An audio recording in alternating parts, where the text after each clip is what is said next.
tukurate nshongore, tukuvuga imyato nyamamare rwema, imihigo wuje yaminutse imyaka, umuryango niwo mizero.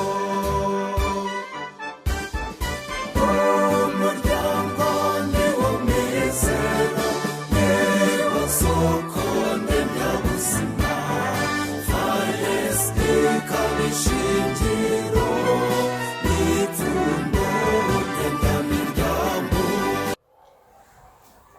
Shalom. Urugo rwiza ni ijuru rito.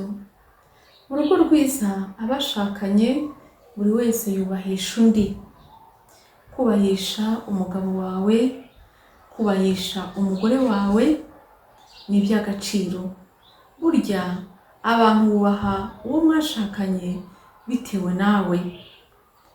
Gaho rero reba icyubahiro umuha mu bandi, reba uburyo umuvugisha mu bandi, reba uburyo umuvugaho, reba uburyo umwitwaraho iyo hari abashyitsi cyangwa abandi bantu.